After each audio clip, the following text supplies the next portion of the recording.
I think we're actually live. Let's see. Oh, Let's see if this we've done works. it?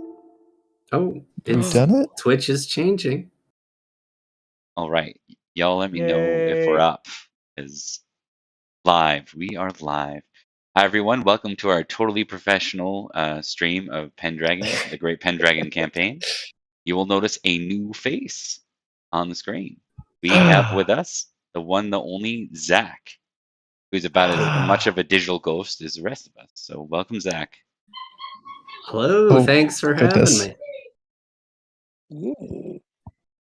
All right, so we're going to dive into a very action-packed session. See where this goes. By action-packed, full of drama and other things that probably belong better in a Jane Austen book than anything else, but we'll go with it. There's action. There's packing. We've got it all. Oh, good. Courtly intrigue. My thing. Yes, we as the previous episodes have attested. Yes. But on that note, let's roll in. So we're going to start with a minor highlight here. We're going to talk a bit about the I totally messed up. We're going to talk a little bit about the Baroque Saxons. So a tribe of Saxons hired by the famed Stilicho to defend the British throne against all invaders, swearing upon both the old gods and the White Christ in the lands they were given. King Baroque and his folk kept the oath even as Rome collapsed, even as King Constantine rose to unite the Isle. And for generations, they've kept that oath to the crown, the ill times as well as times of fortune. To each king, they've renewed their vows. The new peoples settle in the hills near the Thames Valley, quite near the city of London. This day, the Baroque Saxons defend their home and have wed within the Britons' ranks many times. They now ride like the Britons, fight equally as fierce against the new Saxons that followed them to Britain. All right, so that is the Baroque Saxons, or Baroque, probably is the proper term.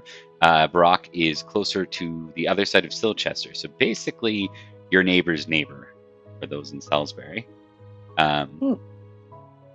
We have Zack here. We're gonna talk a little bit more about what he's playing, but not in scene one.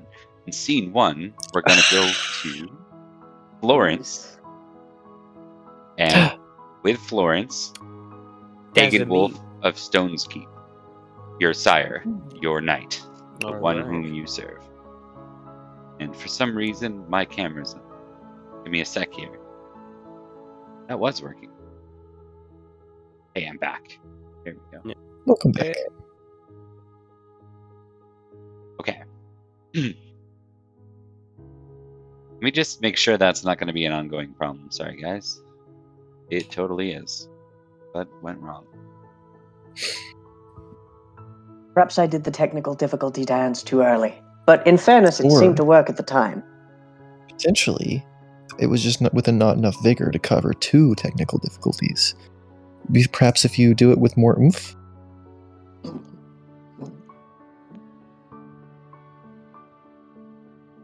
Alright, that should be sufficient, Vic. Here. I think I can spare this and not have to do camera editing, because otherwise that will really suck. Nope. I'm going to have to figure out why my camera is not working. Yes, I see it slide in and out of frame. Mm-hmm. It's it could be the way I drew my camera, so check this. Fortunately.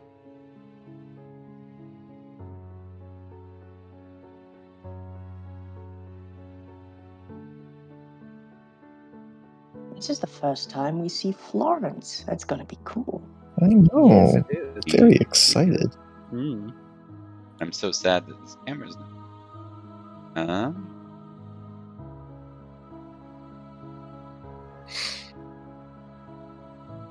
One of these days, Bob is just going to have some kind of mask on. He's like, pop up with his mask and scare all of us, and then pop away. Oh, it's still not working.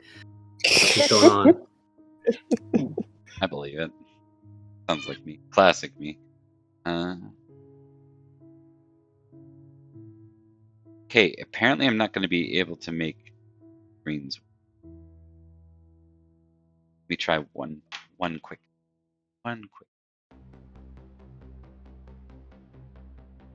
Music's getting all cool. Oh, hello. Is that a cat in the background?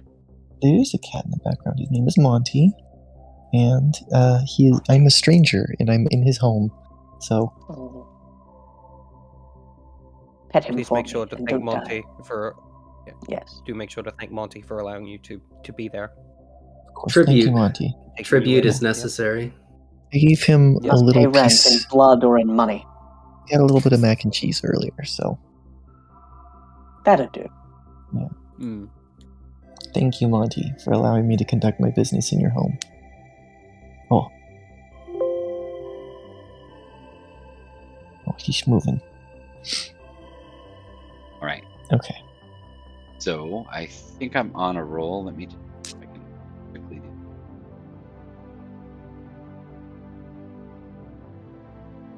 No. I just noticed that King Uther is more energetic than me. That cannot stand. Somehow I knew you were gonna. Pick up, Somehow I knew you pick were up gonna your pick game up a on bit. that. Yeah. Yeah. You just start lacing his food with some kind of sedative. I mean, what are you waiting for? The only one stopping me from growing as a person is myself. That's true. Myself and Uther's gods. You just got to get Bernie Pants drunk, then you're good to go. That's not difficult. No. It's true. Might find he's a little That's how he got the different name.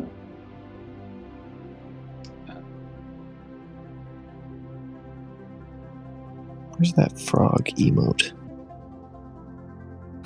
Important business. There he is. Zack's more energetic than me. Merlin better not be more energetic. Your days are numbered, old man. You might be the equivalent of my pope, but my god, I will beat you in a foot race. If you were better at the religion than I am. I feel like that would have a lot of people challenging the Pope. If that were the case. I will I have that challenged hat. the Pope to a fist fight.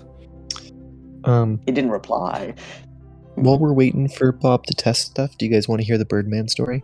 Yes, please Yes, do. tell us the Birdman story. Go. Okay. So, when I was in high school, I had a health teacher named Mr. Spreck. And he was giving us one day a lecture on as a paramedic with drugs, right? And he said one of the strangest and just Is he cutting out for you guys? Or is that just me? A little Yes, bit, tell us the yeah. Birdman story. I feel like it's not going to sell well as a story. It's like, and then he said to the so guy, he gets called along with what was that? We missed almost everything. Almost Yeah. Oh everything. man, Cut out. the Yeah. internet, it wants me dead. Okay, It does. so His stories as a paramedic. yes, he was telling us one of his stories as a paramedic. And he said one of the wildest and like the most memorable calls he ever went on was the Birdman story. Like when he went and saw the Birdman. And what happened was he was called in along with a pretty hefty police support to a jewelry oh my god. It's a hard word. I will get it. Hang on. Jewelry store that was about 20 minutes from our school. And he said he couldn't figure out. He was there for 25 minutes just waiting outside, and he couldn't figure out what the police were standing by for. But there were about 18 officers lined up around the outside of the jewelry store. He thought it was getting robbed. And then the front window of the jewelry store shattered, and this man who was wearing like torn like jeans that he looked like he had just changed. Oh man, Like his jeans were torn losing into you. shorts and ripped apart.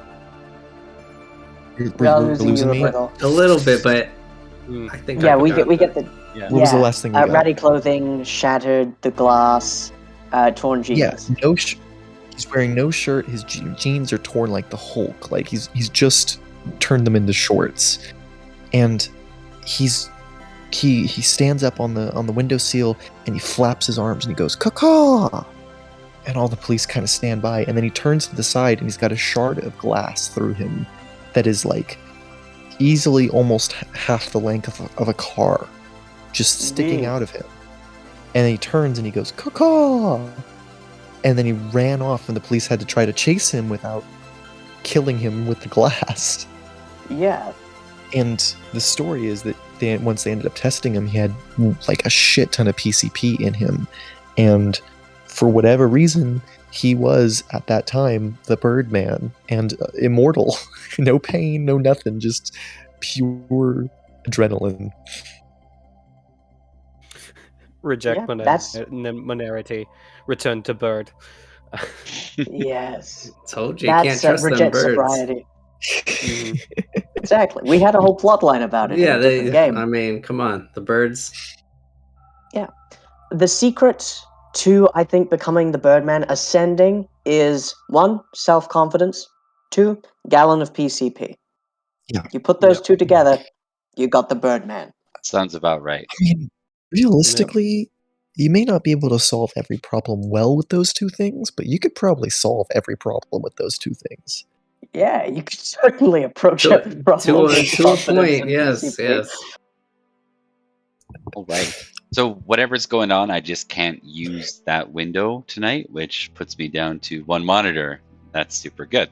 For whatever reason, only for my drawn screen, it thinks that it's window drawn screen, not a display, like a display drawn screen rather than an individual program.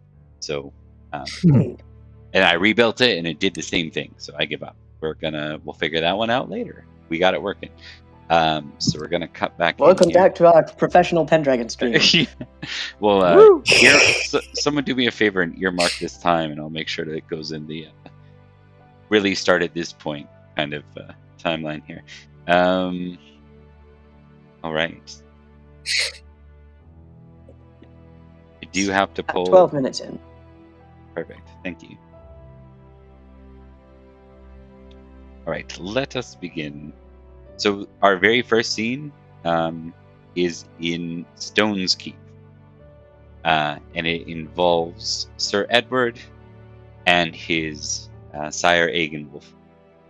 You mean Florence? Sir Florence.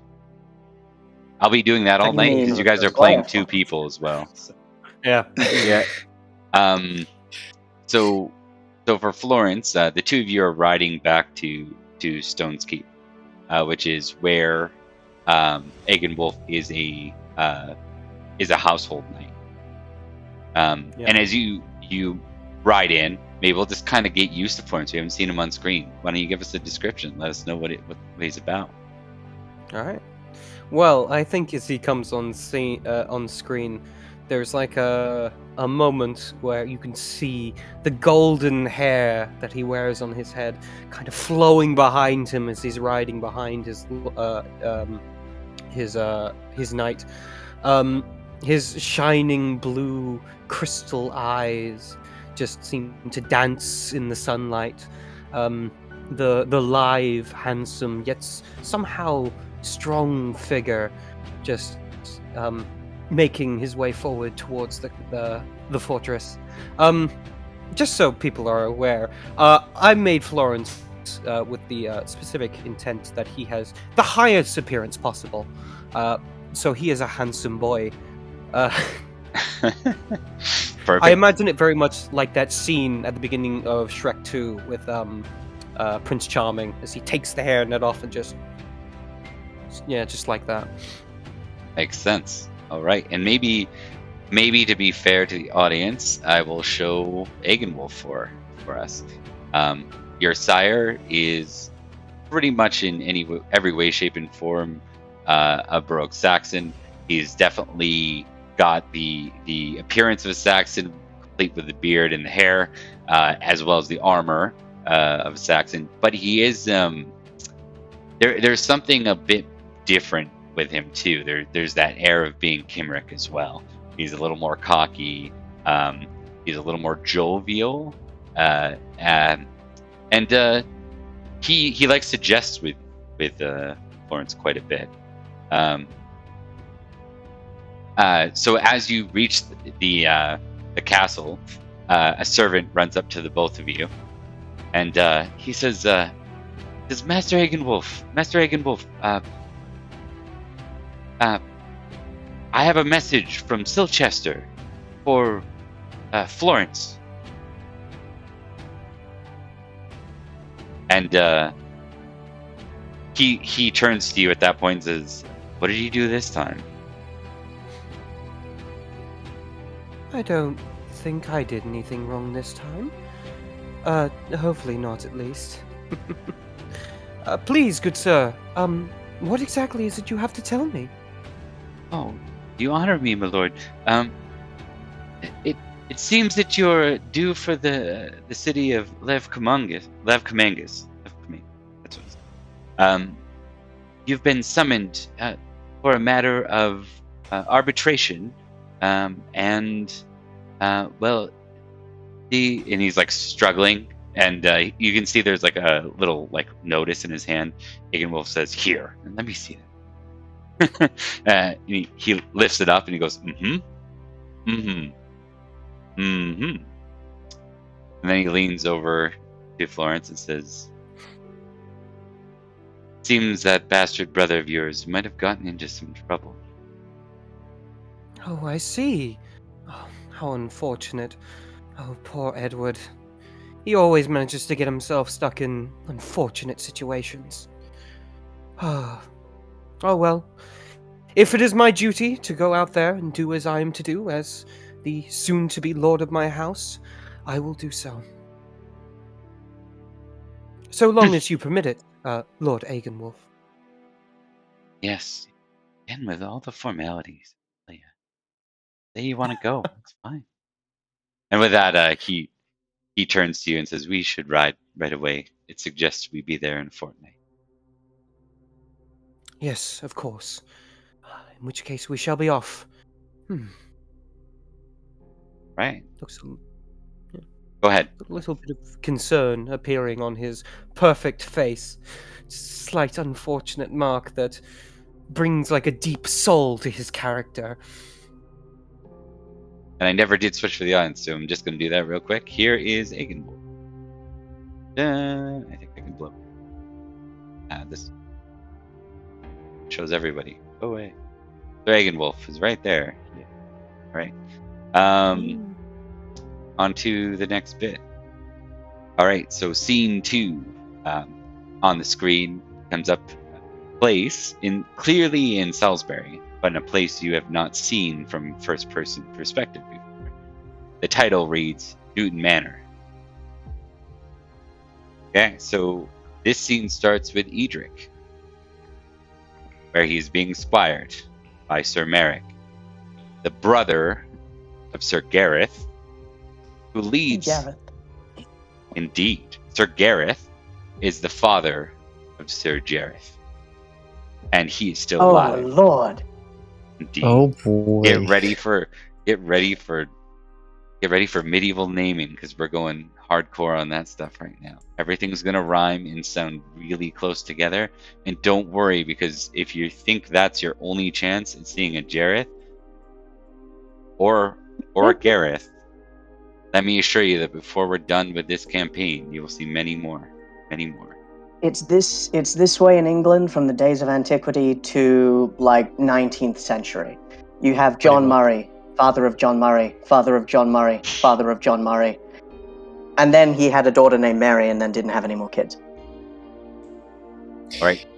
In addition to Edric, there are many others present: Gareth, Merrick, Jareth, and a new face to us all, Jarren, Squire of Newton Manor, played by Zack, and of course his sire, Knight, who's garbed in mercenary outfit and looks very much the part of a Saxon.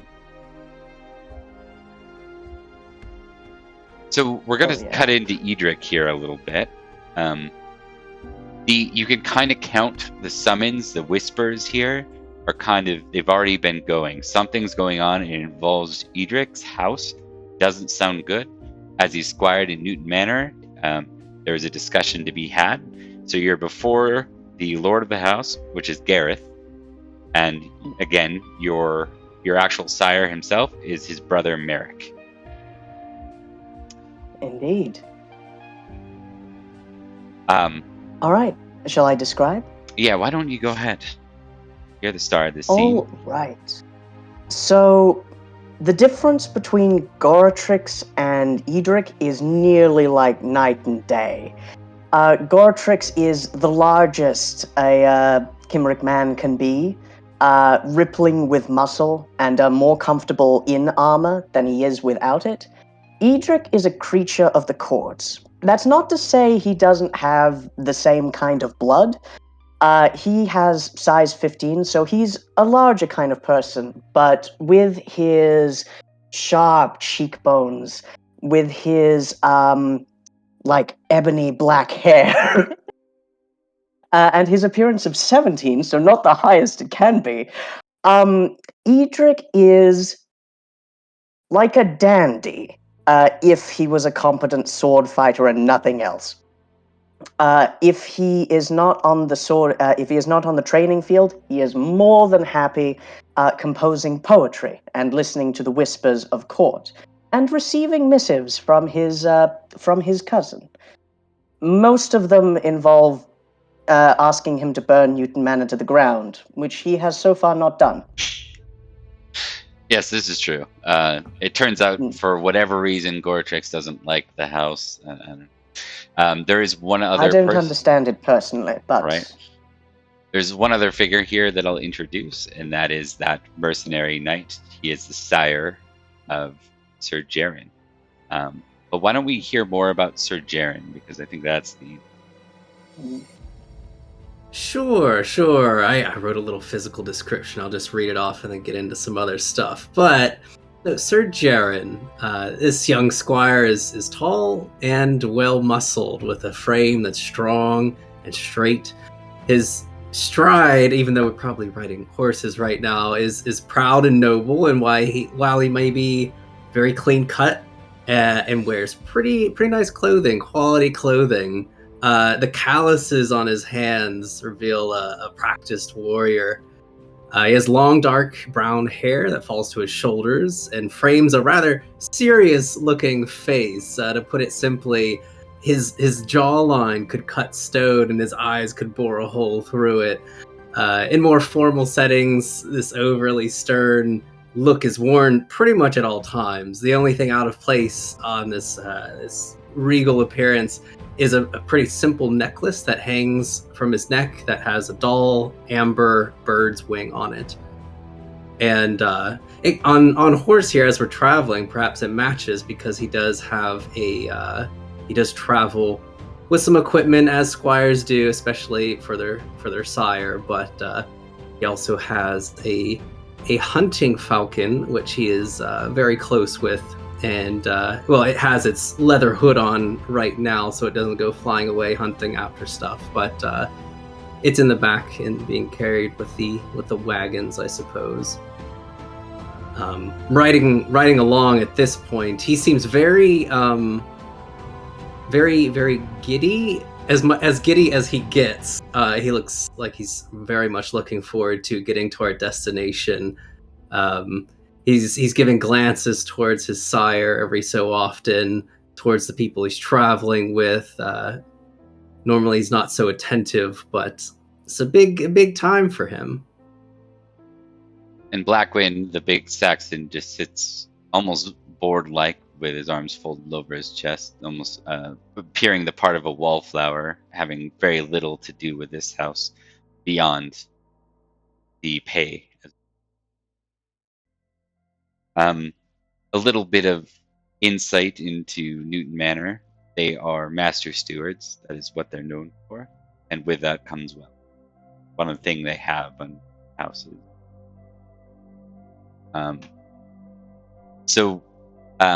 At this point, the Lord of the Manor, Sir Gareth, speaks. Edric, Perhaps you've heard the rumors. There is My lord. Oh, sorry, you go. There is suggestion of a scandal that involves your house. These rumors have been hard to avoid, I'm afraid. I have heard whispers, but for some strange reason people won't discuss it in front of me. What seems few have dealt with the details. There's a gathering, a mediation, and you've been summoned to it. The city of Levcomungus in Silchester. You're to ride out and be there in a fortnight. I would suggest that we send a proper company with you so that your circumstances are looked after. It's my honor and my duty. So with that, he looks to his brother, and Sir Merrick nods. I will ride with the boy. It is my role after all, and he is a vassal knight of the Earl, or of the Count. I must see to it. It is the just thing to do. But I will warn you, my boy. If this arbitration leads to a condemnation of your house that is accurate, then so it should be. It is the just thing to do. I will not lie for your behalf. The rule of law is among my highest ideals. I will do everything that I can to ensure that both my family is supported and that the truth will out. At that point, he looks over to Jareth and to Blackwind and says, Sir Jareth, you're to remain at home and look after Salisbury. Sir Jiren, or not Sir Jiren, Jarren, he says. He exits, there is no sir before Jarren. I expect you, my boy, to accompany our guest, Edric. And sorry, go ahead. Jarren, he's been paying attention, but is pretty stony faced as he is. He nods his head and says, "Of course, father." Blackwind pipes up at that point. I assume that means I'm to go with the boy. And the Lord says, the Lord of the Manor says, what else do I pay you for? Of course you're to go. He sighs. Never liked Silchester. Very well. It look Jarren the smallest of smiles as he looks to Blackwood like he was about to make a joke, but realizes he's in more proper company, and immediately it disappears as he looks towards the road. And at this point, Jareth does scowl at Blackwind. At that point, just a moment of him looking in. There's a bit of biased look. All right. Sir Jareth or the Lord? Sir Jareth, our favorite friend and foil to the PCs, as we've Yes. deemed him on the Obsidian Force. It must be true. Has to be. Right. So we're going to zoom in a little bit on Edric and Merrick, Sir Merrick, who have an opportunity to do a little bit of discussion because we have not seen either of these folks on screen before this. And I will do my best. Actually, no, I don't think it's important to show your sire on screen. We'll add it for later on to things so people can see.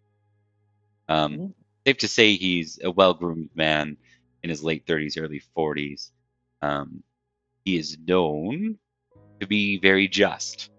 That much you know of him. But he is also known. He is also famously suspicious. He's just what? He's Right. very just what? So Merrick is probably the best person to be Edric's sire, so to speak.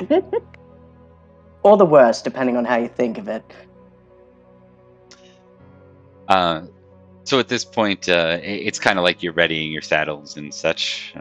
He looks to you and says, "This may get complicated if the rumors are true." Deals with another vassal knight of a different county. Politics will invariably get complicated. And when it comes to my cousin, those are rarely a concern until after the matter closes. But I trust in his heart and in his standing as a good knight and friend of the son of the king.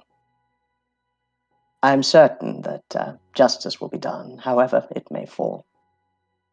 There is one thing going for your manor, your family. Of course.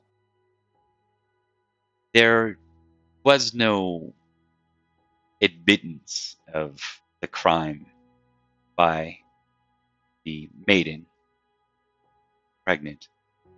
As a result, both your house and House Edmiston have been named culprit. Indeed.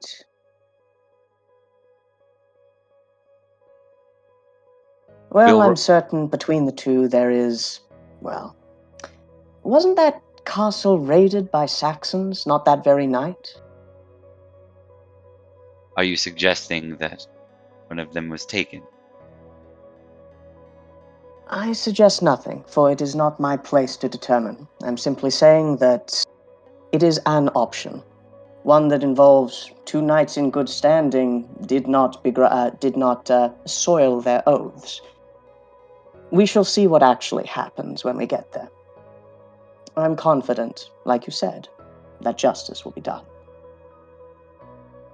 We're going to zoom into a different scene real quick between Blackwyn and Zack's Sir Jiren, second son, the spare of our lovely place. And we're going to switch back to those fancy little cards so people can read stuff and know who characters are. So at this point, a very similar scene with Jarren and Blackwyn getting ready for the ride ahead. And as his squire, Jarren is appropriately doing all the busy work and the packing and the upkeep of things. But as he does so, he's shooting glances towards the road and then back to his sire, and eventually he says, "Silchester, not a bad place. We've been there before, not very long." Yeah, I suppose. Never did like the Romans. And besides, this takes you away from our whole reason for being here. You're to be knighted. But I have some bad news on that. It seems the Earl is traveling, it seems Count Roderick is traveling. There's a royal court in another county. Don't have the details, but I will get them for us. It seems that if you wish to be knighted, we will be attending the royal court after we are done here. Jarren, he was packing something away. He stands straight up at this news, looking a bit in disbelief, trying to make sure this isn't some kind of cruel joke. But the realization comes over him, and he looks to the ground. Well, if this is what we need to do, so I can get my knighting, I can. Well, whatever Father has said, we'll go. How long do you think it'll take? Longer than I like. We have to travel through several counties. I assume it's not in Silchester or Salisbury. We'll find out soon, but we must urge this arbitration to finish and make it to the events of the Easter Court in time. or else I'm afraid you'll be waiting an extra year. Jarren, almost to himself, he just shakes his head as if he doesn't believe that, and he says, "We'll get there. We'll get there one way or another, as we always do." Optimistic as ever, I see. It's about time, I think. I enjoy being your squire, Blackwin, or Sir Blackwin. Jarren corrects himself, but he is rather informal with his sire sometimes. But it is time I get all on my own, start proving myself, start making a name, so our family can grow, so we can. There's not much that a squire could do. Your ambition to become a knight is not lost on me. I've seen it in you since the first day I took you on. I get it. And I'm not telling you to be patient. But your opportunity may slide through your fingers here. This is the trouble with being a knight of allegiance to anyone. Your plans are now completely on the side of whatever your Lord Father asks of you. Get used to it. And with that, I figure if Zack, do you have anything to add to that before I cut away? No. Jarren pretty much looks towards the ground as the realization, the piece of wisdom hits him, but his jaw sort of grinds in his mouth. He doesn't exactly agree fully with that.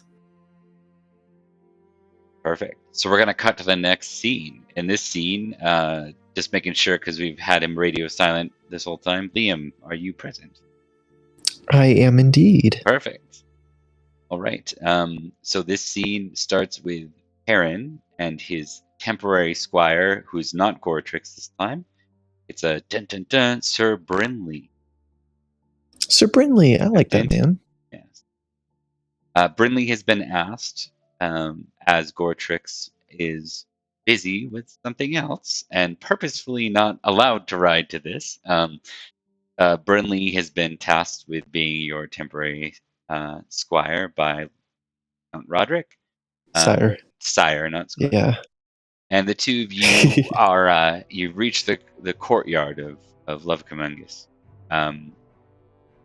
You ride to, so Lovecamungus, just to note it, the city itself is a old Roman city. There are no walls to the city. It's faced a fair amount of raids over its history. Yet it still remains standing. Yeah, I know. Get out of town. Who would have thought a wallless city ever run into any trouble? But as you ride here, you ride to one of the many estates of Duke Ulfius, Duke of the Vale. Perrin's still kind of adjusting to Brinley. He's heard good things, but he doesn't really know the man very well, so he's taken the time to kind of suss out, Perrin likes to joke. He's trying to kind of see if Brinley is the kind of guy that's comfortable with that kind of thing, or if Brinley's all business.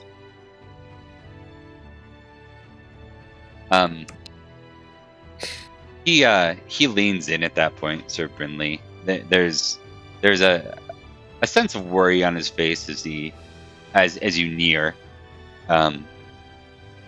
He says there are far too many banners, or far too few banners here of the Duke. Seems whoever will be arbitrating is not the Duke himself. And that's unusual? You know more about this than anybody, Jarren, because you're right caught smack dab in the middle between representing Salisbury and representing your former hospitable knight who trained you. Yeah. Poor guy. and to be clear, the one listing the arbitration, is Sir Hirel, who's the lord of Humblecreek Manor. Right. That's right. Interesting. Okay. Well, in that case, Perrin will go like, well, it certainly seems that we've found ourselves in rather complicated times. What do you make of the situation, Sir Brinley? I've had the opportunity to ride with both of the knights in question in Salisbury. Like both of them, Sir Gortrix and Sir Edward were both notable. Aye. We fought together at the, well, when the castle was raided, Sir Gor... But we lost it, I think. saved my old sire's life, and Sir Edward seemed kind enough. Indeed. Yet still, I must caution that if one is culprit of such a scenario, taking the maiden of a vassal knight is glossed over deep.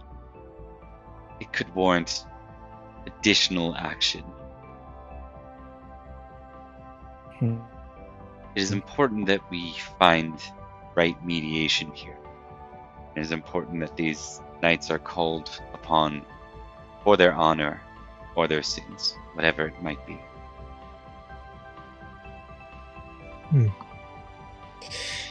Well, we wouldn't want anyone's reputation to take a hit. At this point, Perrin, you see with Sir Brinley, there is now two familiar faces. You see Sir Hyrule and Sir Every ride in, and they move to both greet you with familiar response. So both of them offering a hug your way. Would Perrin try to play the part of not showing any favor here to his former Ooh, that's hospitality? interesting. I was gonna say no, but I'm looking at my parents' sheet, and it looks like I'm a 16-4 just versus arbitrary. I'd say that it's probably that, yeah, Perrin's gonna try to maintain a little bit of distance. He'll accept the hug, but he won't hug back, and he goes, it's wonderful to see you both, and I very much appreciate it. I wish that duty hadn't called for such complicated scenario for our reunion. I very much am glad to see you both in good health. And at this point, Every, who's we've met on screen, his eyes narrow a little bit, and he says, "Yes, well, I've had my thoughts in mind on that bastard since the moment he left.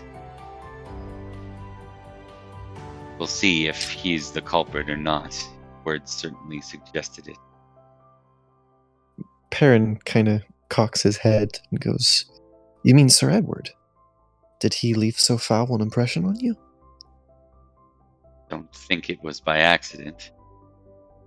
And his father kind of stops him and he says, "Enough of this. We will get to the matters when it's time. This boy was not responsible other than being a witness. We will call upon him when the time is right." Oh, joy. So at this point, you are greeted, Perrin, by the man who will be serving over this arbitration. He is a simple household knight named Sir Verbius of Lefcomungus. And Sir Verbius of Lefcomungus is an amazing name. Yeah. I adore that. Welcome to the Romans. I think it's Levcomagus. Levcomagus is what it should be. I just keep pronouncing it wrong. Yeah, Levcomagus. I want that to be my rap name. Yeah. He's dressed in Lev Magus coming at you. probably the most traditional Roman garb that you've ever seen. Yeah, yeah. He looks Perrin's like definitely gonna side eye that guy. Like, what? Why is he like this? Why is he doing this? he definitely looks the part of a Roman senator more than a knight himself. But he does have a sword at his.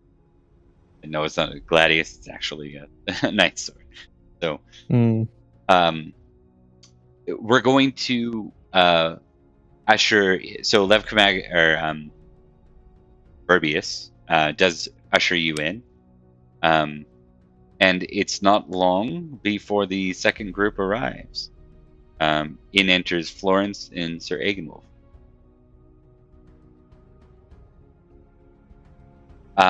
So maybe we'll do some recognized roles, because I'm not sure Perrin and Florence have had any opportunity to meet one another. We can do like a difficulty recognized role, but you can add plus 10 to your recognized score. Because you grew up in the same county. Perrin is not awful at recognize, unlike Dallin. That makes me happy. Florence is still terrible at recognize. In fairness, why should it be important to notice someone by their flag? Someone will tell you eventually. That's a 19 out of 20 for me, dog. That's a failure. No shit. Okay, so we'll say that Perrin's the one to do the recognizing. For I don't have the names in front of me, so I'm not as quick to move through them. So for Florence, he looks familiar. You're just not familiar with him. You do recognize the heraldry, though. That is someone from Durnford.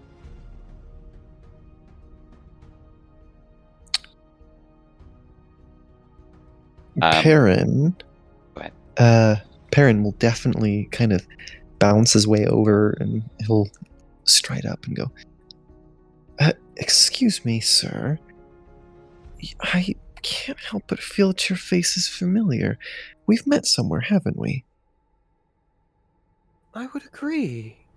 I think we have certainly met. You're from, House Durnford, I would guess, of Salisbury. Oh, good. And my name is... Do you remember what it is? I'm afraid I do not, good sir. It's all right, Florence. At this point, Agenwolf leans into the both of you and says, "Quit addressing yourselves as sirs. Not earn the right." He kind of winks and then moves on. That's and he does a thing where he still treats Florence like a boy, so he rubs his hair. And hasn't stopped doing that since 15. Especially since Florence hated it at 15, he still does it today. Yeah. It's good to see you, Florence. Perrin. Oh, yes, Perrin. It's good to see you again as well. It's been quite some time, if my memory does not fail me. I believe we were even further into childhood. Yes, it's been quite a while. I'm afraid I have not spent that much time in Salisbury since, many a years at this point. Oh, tell me about it. I've only just begun to start to feel a sense of relief from my homesickness, and now I'm back out, far away from the house, and, well, you look well. Oh, thank you. I appreciate it. As he kind of flits his hair back. And you're looking quite well, too. Well, not all of us can maintain quite the appearance that you do, Florence, but it is thank you. Delightful to keep your company again. Are you looking forward to the proceedings? I do hope so. I do worry, of course, for my brother. If it is true that he is behind something like this, well, I just hope this situation can be sorted. Indeed. I have to say, as part of the arbitration team here, I'm a little conflicted on what I can say and what I should say, but well, I'm sure there will be no hard feelings whatever comes about. Oh, certainly. After all, this is simply what must be done. So long as Right. justice is found, and, well, so long as we can look into our hearts and see God's forgiveness shining down upon us, all will be well. Perrin's eyes definitely glaze over a little bit for that last bit, but he nods and goes, "You're so right, Florence. You're always so right." Thank you. It's just so good to hear. I don't hear enough of it from my lord over there. No, you most certainly do not, nor will you ever, likely. And he's playful with it. He's not the bitter, he's not the bitter Blackwin. He's more, he likes to razz you as much as you get into trouble yourself. In enters the entourage from Newton Manor. So we have with us Edric and his sire, and we have Jarren and his sire. Mercenary. So good to be in court. I rarely get to go being duties as a squire. I quite miss it. Nothing against you, Sir Garrick. Merrick. Sorry, there's Sir, enough. Sir Merrick. Yeah. Yeah, there's not Garrick's. yeah. There's enough G's. We had to move on from that. All right, I'm gonna fix your camera a little bit, Thomas. No, you're not so cut off the neck. You're good. And then yeah. So why don't we go ahead and get all the player characters to test courtesy? See what the etiquette of such a thing. I've realized that I've been missing some beats with testing courtesy, where it's really etiquette. Or intrigue is more like the machinations of the court. Courtesy is not just court etiquette; it's etiquette in general. So, how might you approach various things? Mm-hmm. Do you mind terribly if I activate a virtue? Attempting to activate a virtue is always an option, as long as you consider the possibility of what goes wrong if it's A fumble. I want Edric to be good at this. Edric wants Edric to be good at this. I am comfortable with the idea of Edric having a nervous breakdown at the thought of everything coming and crashing down upon him and fleeing. So I'm gonna, because I didn't spend as much in courtesy as I could have. I have a lot in courtesy. I also have a lot in courtesy. Yeah. So maybe Some let's just people are polite. let's Edric read out. is. Yeah. Oh, sorry. Go ahead. Yeah, Edric is high manipulation, low charisma, apparently. Let's read and out the Perrin are evenly outcomes. matched. Oh yes. Let's do it. I got 1 out of 15. Success for Perrin. Got 10 out of 15. All right. Success for Florence. I would like to, considering how I'm doing this for my family, activate my love of family and see what happens. All right. Let's see how this rolls.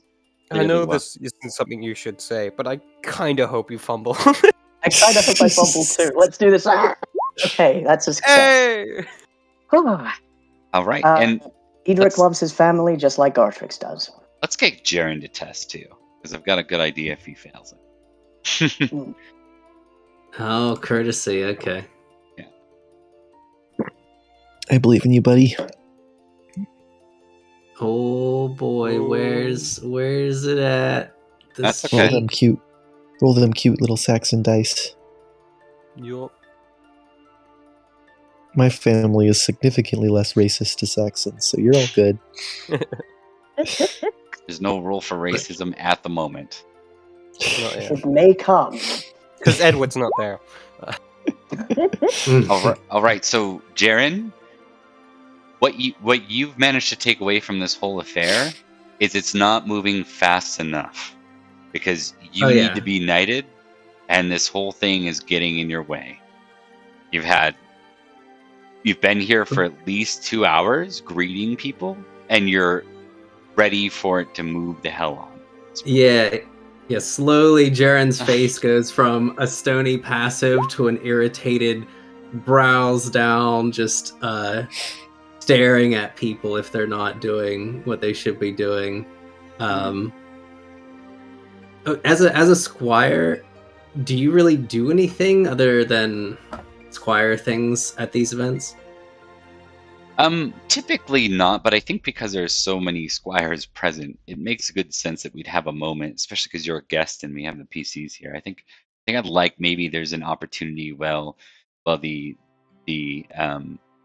adults in the room, so to speak, move aside and begin to conversate, just in very hushed tones, and it's very clear like war lines are drawn. There's Every and his dad off in one corner.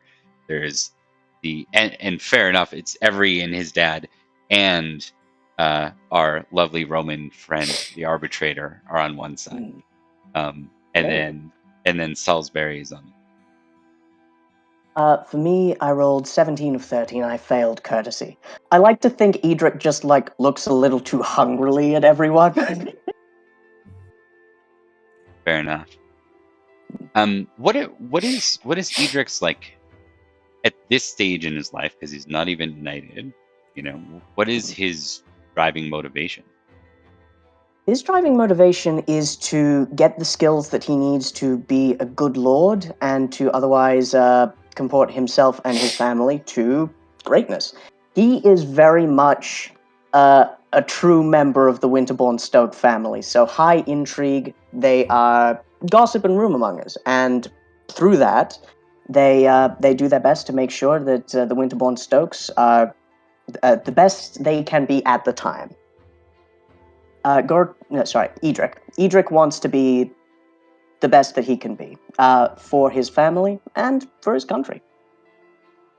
One comes first. We'll say that you notice a little. You don't know Jarren that well, despite being, despite the ride. We'll say that just out of kind of amusement, you're still having trouble reading him. There's a lot of passion behind him, and there's a bit of irritants now you're here, and that's what you spend your time sort of paying attention to, not the actual etiquette of it. And at this point, I think... No, it can't be me, I'm great. I think at this point, we just moved into the Zoolander nights, I'm pretty sure.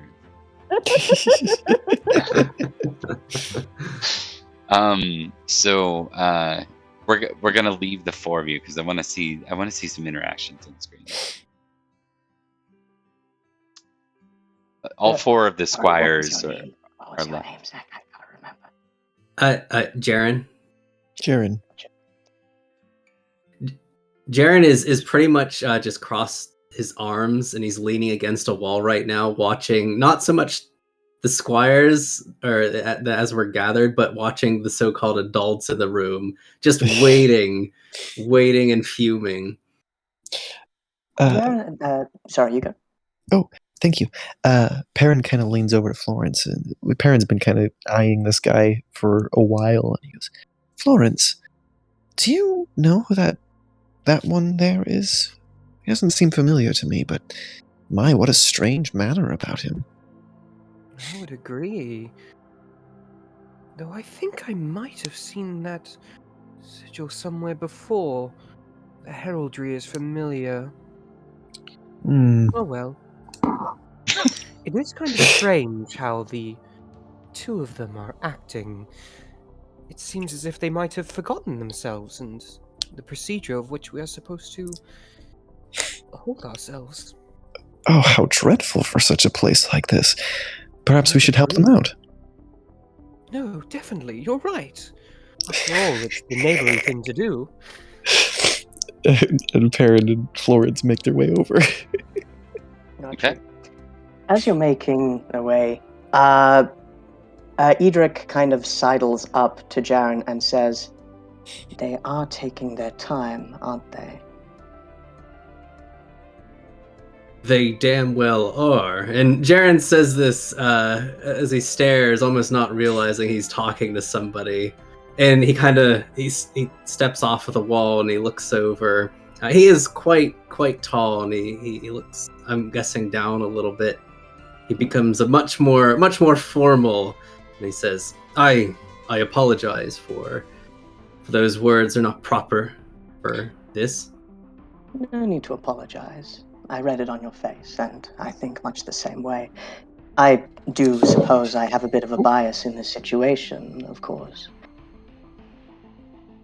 A bias? Well, What would that be from? Well, we are here to determine the arbitration of whether my brother or one of his friends is responsible for something truly scandalous. Oh, right. And Jarren, he nods, like he's been barely paying attention to why he's here and just looking for the closest exit. But he holds out an arm and says, "I don't believe we've met. I'm Jarren of House of Newton Manor. I haven't been home in quite a while, but I hope to meet others in this area once again." Yes, I remember your return had much to do about it. We haven't talked, that's a shame. I am Edric of House Winterbourne Stoke. Squire to Sir Merrick? Garrick? Merrick. Merrick. You Squire got it. to Sir Merrick. Wonderful to meet you, Edric. My uncle, he's a good man, I believe. It's been a fair few years since I've seen him, but, well, most of my family are very good people, so you're in good care. I am, certainly. Uh, Sir Merrick had been nothing but kind. just a side, because I know this is confusing. We got lots of knights, lots of new faces, lots of houses. It's basically that Game of Thrones book that all of a sudden introduces everyone from Dorne, or when they didn't have them before. But just a note, Goratrix is not Edric's brother. He's his cousin by way of matrilinear. Yep, it's all good. No big deal. Just wanted to get that because later on someone will yell at us for that if we get it wrong. Yeah, that's fair. I mentioned him as my cousin earlier, but Yep. in this time, yes. Absolutely. All good. All right. I'm going to get everyone to go ahead and give me a test of intrigue, all four of you here, just to understand the lay of what is about to take place and what the options are. Let's go. That's a critical intrigue. What? Damn. All right. So we got Ooh. 2 criticals. All right. And a success. Okay. Oh, so man. I went to Winterbourne Stoke, better not miss. Right. So we're gonna go with Durnford and both Perrin and Edric both get a sense of what this is. This Roman knight, Serverbius, is he's definitely doing this on behalf of a petition from Humblecreek Manor in Huntland County. The stakes are basically pretty serious for what's taken place. There's a couple of avenues you can take. There is the throw the Saxon under the bus kind of method, try to obscure and obfuscate and deny. But there's also the in a house that's not yours and make them look bad. And whether or not you would ever do that, you're aware of that. And Durnford, Perrin from Durnford, you understand it could get right messy as houses that were otherwise fairly well aligned might turn on one another in a matter of potential devastation. For the success there, we're gonna give Florence the following. You're also aware that the honorable thing to do is to pin this on to pin this away from Salisbury. Get this as far away from your count as possible. Now, you're not really picking up on the Saxon angle. You don't really know that much about the Saxon rate. That's represented. Not only that, but you've also lived with Saxons for the last while. Granted, Baroque Saxons, so they're a little different, but you're used to some of their culture. They're the good ones. And for Jarren, my God, this is taking forever. That's about all you get. Yeah, its patience thins by the second. Don't worry, there'll be more Jarren moments. But he is a long. It's fine. So we zero in on this point as the arbitration begins. Servibius says, "Now welcoming the matter of confrontation. If you could stand before me, Lord of Humblecreek Manor." And with that, he stands and he says, "I will pass the floor to you. Under our Father's eye," and he does the sign of the cross in that typical Roman Christian way. Maybe Florence copies it. may we come to what is just and what is true. Something about this man saying that is like the worst thing in the world. It's like a slimy used car salesman talking about what is true. But nevertheless, Sir Hyrule, the Lord of Humblecreek Manor, who was not present for any of this, the way, if you recall, he steps forward and says, "Manors and houses of Salisbury, we have called this arbitration here today to discuss a sinful slight against my house. One of my two..." Oh, I've got some crazy, creepy music. And just gonna go with peace music. No, it's thematic. Right? It was, except for the Night weird... of Long Knives Part 2. Right? Except for the weird yellow... the weird Haster noises in the background. We're kind of getting...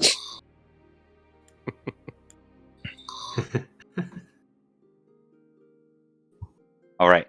So at this point, he says, "Knights of Salisbury, I've brought you here today to discuss..." I'm getting some kind of weird feedback. Yeah. Yeah, it sounds like snoring on Liam's. Liam, I thought you were doing a joke. falling asleep. No, sorry about that. Hang on, let me see if I can adjust. Sorry, guys, my mic was saying that it wasn't picking that up. All right. So at this point, he says, "My lords of Salisbury, I bring you here to discuss a matter related to one of my dear twin daughters and her recent situation. She is with child, rather has given birth now, to a very lovely daughter, a bastard daughter. I call upon Salisbury and the Lord himself to find justice in this matter, for this was not under the right of marriage, but instead outside of it entirely. 2 visiting knights entered my home, and I accused them, one amongst them, of such a crime. I ask for 2 things: that one of these knights and his house admit to the crime. That is the least of things. A sin must be declared in order to be passed through, so in order to be overcome.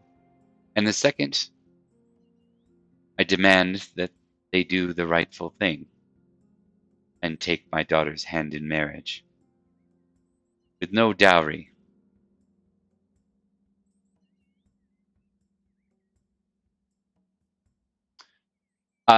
We're going to go with the previous intrigue test. The no dowry really... That hurts. That Drop hurts. kick. Yeah, that's Yep. the rest of it. You're like, not bad. So you guys, I mean, as people with less personal interest, because this wasn't you, it was your relations that caused this. They just lost you a potential prime opportunity here of a dowry. And with that, he says, "As I do not speak to the knights themselves, I will not allow my anger to leave me. Instead, I will leave these words. and offer you an opportunity to speak in rebuttal. Good sirs.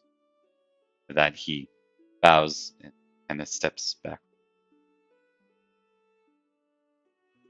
Sir Verbius looks across the crowd and looks back to the lot of you and says,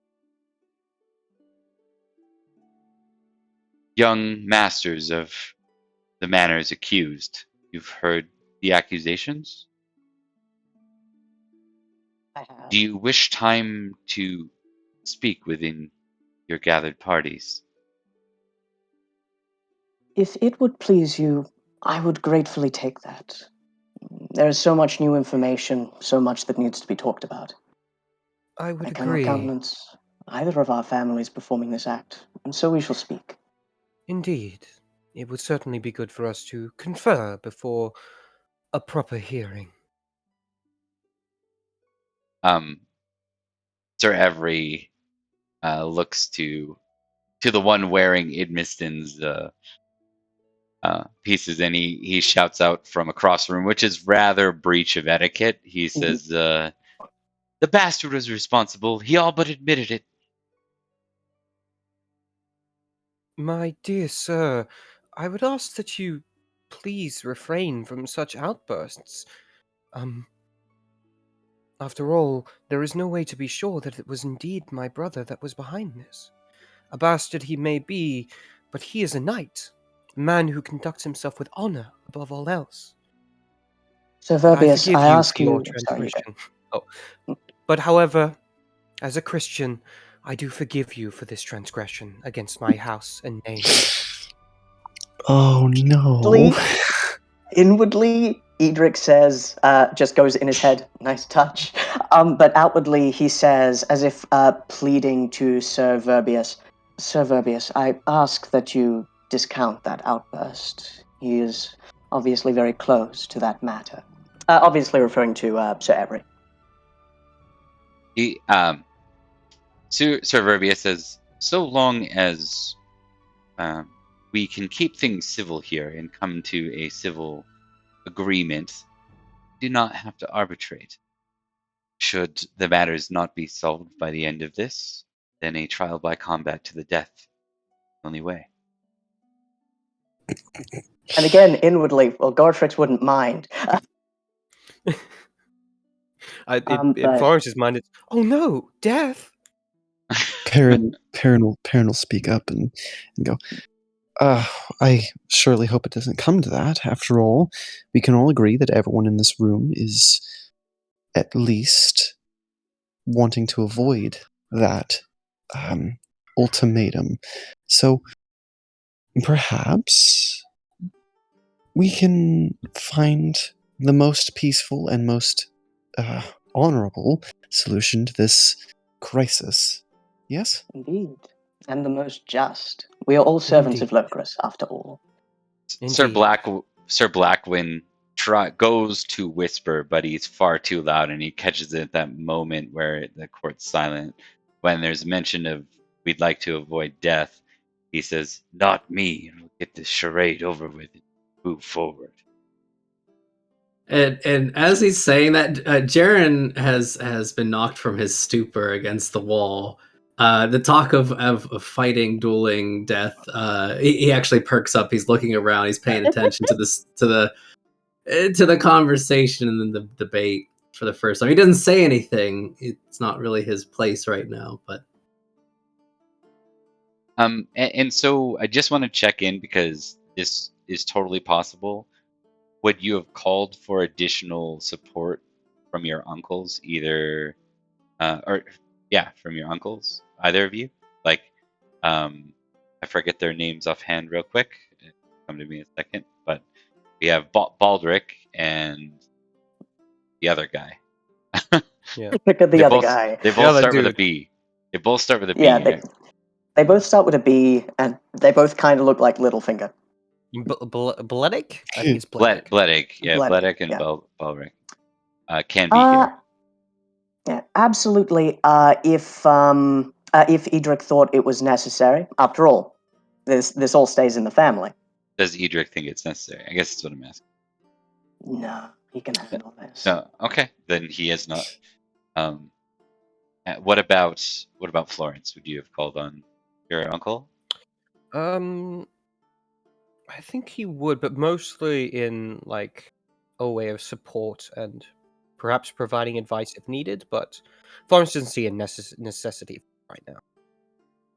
Okay. You see your little finger-looking uncle, which is less than Edric's cowardly-looking uncle, Yeah. who's not here.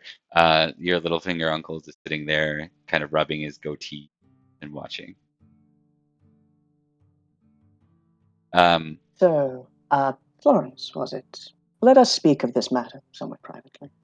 Yes, indeed, we shall.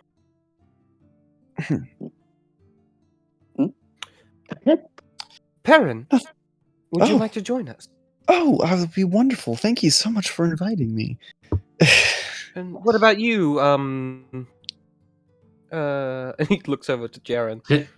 Jarren has been watching as you guys gather. He says, Jarren of Newton Manor, I would actually love to join you if we're talking about something about a duel is coming up, right? Hopefully to imagine that would avoid be- it, but we'll see what happens. Indeed, it will certainly be part of the discussion, unfortunately. Perhaps, if you'd like, Jarren, maybe you can take substitute of whoever ends up having to fight. That would probably be a healthy way to resolve this, should worst come to worst. Will that end whatever this is? Probably. Then yes, I think I have time. I think It's so. like Edric waves his hands but then comports himself and goes, "Indeed, my lords, do you have a private place where we can confer, where the gentry do not make us anxious, so to speak?" Is it like a room or something we can go Oh, to in sorry. private? I thought that was to. For some reason, I thought that was to the other players. You're asking, yeah. Sir Verbius says, "Yes, of course, this way," and Thank he you. motions you to a side room. Ever grateful. All right. You And find yeah, just a as lot of you we- here. Yeah. Florence gracefully sits down in one of the chairs, leaning back slightly, a slight smirk at the edge of his smile. And Edric sits a little less gracefully, and a little less prettily, but still flouncing. He manages to flounce very, very attractively. Got that rugged And- handsomeness. Yeah, that rugged handsomeness, steepling his fingers as he smiles warmly at everyone. So, I don't mean to be rude, but Sir Every certainly seemed to have a bone to pick with the House of Idmiston. Is there history there? Not that I am entirely aware of. Though my brother's, peculiar attitude sometimes does not mesh well with others. It is unfortunate, but I hope one day my brother might be able to learn to be a more forgiving, caring man. By the grace of God, everyone can improve. When it comes to my cousin, he has his faults, but he is certainly not the sort to do this. I believe, and anyone may call me out on this if I am wrong. I believe that this was brought to bear purely because Sir Every seems to hate your brother, Florence. And if that is the case, then there is no real case. They were raided the very same day this act was purported to take place, and the fact that a knight of Salisbury could be pointed at for an act this vile, it beggars belief. So I believe it is not actually a matter at all. I believe that it was the Saxons. It is an interesting theory indeed. It would certainly provide us all better off if this was moved away from the attention our county and lord of such that. Ah, yes, that would be a happy byproduct, wouldn't it? Indeed. As if it hadn't occurred to us. I must apologize. Yes. Perhaps I haven't heard too much of the situation, but why did they not ask the woman? She, I would assume, would be able to identify who did the deed, yes? Yes, but so far she has not come forward. The reason why, I cannot say. Or rather, perhaps she has a strong reason why she would feel unjustified in being entirely honest about the circumstances. Well, it's my understanding that the twins have somewhat of a reputation. It is entirely possible that the narrative could potentially be spun that this is a jump that the house is trying to make to get certain people of a higher standing involved. I'm not saying that's the case, obviously. I come from a place of neutrality, but the argument could be made. Of course. Along with the designation of no dowry whatsoever, the houses of Salisbury would be weakened slightly, and the glory of Humblecreek would increase. Not that I'm certain that was their intention.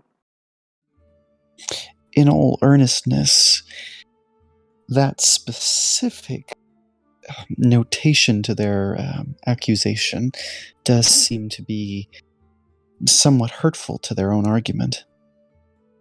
Yes. It is a way for them to climb, in a way. I believe that the facts of the matter are that a tragedy, an undeniable tragedy occurred. But they are trying to spin it to take advantage of it, of our family. And in the wake of someone who really seems to dislike Sir Edward of Idmiston, I don't believe they're being entirely objective. Oh, well, who could blame them in such trying times? Definitely. It is only human. But I do not want either of our families to be harmed. I have read the letters that my cousin sent of this matter, and in none of it did he mention any wrongdoing. I could never imagine my brother doing such things. He is so very, specific when it comes to matters such as this, being of his, bastard origin. Yes. That said, am I correct in believing that all of us believe that the true culprits are Saxons and that everything else is a reach at best? You it is. Go ahead. You would not be correct in assuming that was certainty that my mind was made up in, but I can, I suppose, see that point of view. That is correct. It's not a certainty, of course, but I know my cousin, and I know he may be a fool, but he has a good heart, truly. He is the essence of what I believe a knight to be, more or less. Perrin just kind of like gives a look like, yeah, buddy, sure.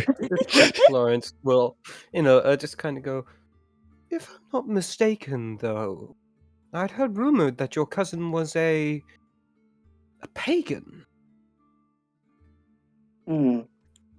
He could not quite remember scriptures and thought for some reason that meant that he had to dance in the forest. It does not make him any less a knight, nor does it especially mean that he is prone to adultery. At least, not that I have noted. I shall keep such things in mind. Of course. I think That that said. I think that I understand. And Jarren's kind of been blinking as you guys talk about this in intrigue. Like you could tell it is not his thing. Yeah. He blinks, but he's latched onto something. He nods. If they wish to damage or weaken the houses in Salisbury, then we must stop them. That's as easy as it gets. Of course, Salisbury must remain strong and unified, particularly in these times when Uther is just beginning to unify his realm. In which case, I sadly see this ending no other way. He seems quite intent on getting his pound of flesh one way or another. Then unfortunately, we must deny him in this aspect. Though I do imagine he will be asking for a duel, regardless of the circumstances. Indeed. We In can which only case- hope. At this point, there's a bit of a. We're gonna do a little bit of a flashback, and so this is in that scene back in Newton Manor, and it's between Jarren and his brother Sir Jiren. The two finally had a few moments to talk. Sir Jiren says, "Dear brother, you've returned." Brother, yes, I have been traveling for a while, as you know, and well, being a squire is certainly interesting. I do get to train under Sir Blackwin and hunt. Plenty of hunting when you're on the road. Of course, yes. Well, it will be good to bring you into the ranks of knights for this family. I remember back fondly us together playing within the rivers. And Jarren smiles wide, something unseen outside of talking to his brother, perhaps. I remember it clearly. It was fun. I think those were some of the definitely more exciting than carrying around a knight's equipment and caring for it. Perhaps once I'm a knight and have a bit more freedom, we can, we can get our brother, our sister involved in these kinds of things that we used to do. Yes, of course. But I know you're busy, and Jarren's smile wanes a bit as he looks to the floor. I know. Sorry, go ahead. I know you have much in the ways of duties, and I have mine. You do. Been asked to go along to that arbitration. The rumors are true. It deals with Sir Edward Bidmist. Jarren quietly mouths the words. He's not very familiar with the name.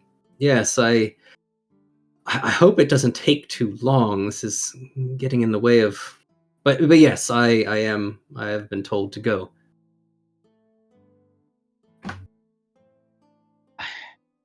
I must admit, brother, I never will truly understand why you decided to move past all the fine offers that you might have gained through father's pull for a proper sire. Instead, you went with that bastard of a Saxon, the mercenary.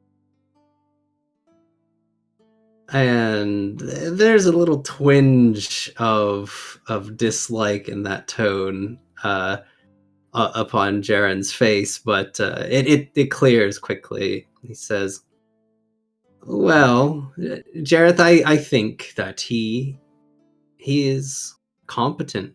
He knows the roads. He's different, and you always know how I like to explore, how I used to find all sorts of paths in the woodlands, and he's not so bad at it. I find it exciting, more so than I suppose a normal knight would. He's taught me a few things. We've traveled much farther than I would have before with any of father's choices. Jarren still seems a little uncomfortable with being under the scrutinizing eye of his older brother. He squirms a little bit, even as he's taller than his older brother. He seems to shrink. Jareth notes that there's a burning passion in his eyes.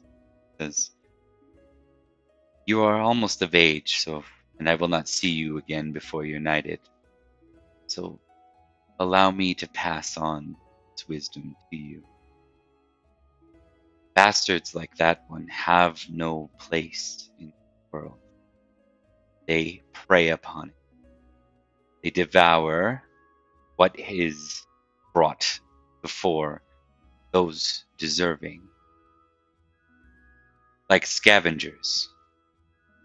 Like wolves. Be wary." And Jarren nods, taking the advice, and he says, "I believe you're right, brother. I think, well, there's a place for everyone. Like you said, like Father has said, there's a society we've built and it works. Why try to crush it into anything else?" Why indeed.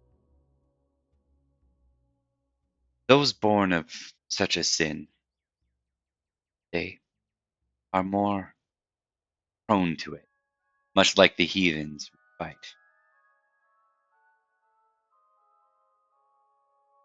I caution you, be careful with Sir Blackwin, careful with Sir Edward, lest you become like them. And Jarren, his eyes go a little wide. He shakes his head.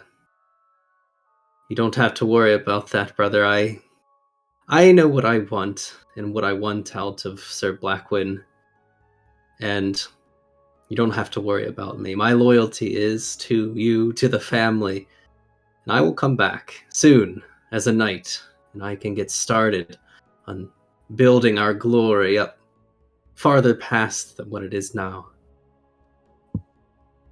You speak well for one that's been on the road. Look forward to you returning to this house in your rightful, your brother. And with that, there is like a moment, even though Jareth is being the Jareth we've all come to know on screen, there is a sincere look as he puts his hand on his brother's shoulder. And Jarren will he'll do the same thing. He'll do the same with a smile, almost going in for a hug, but realizing, they're a bit older now. They're more solidly in their place, position in the family, and just keeps it to a shoulder thing. Right. I think that's a good flashback end, and we're back to the arbitration. Was there anything else that you wanted? If not, I'll kind of switch to like a slightly ahead where you've returned to the, or did you still have stuff to work out?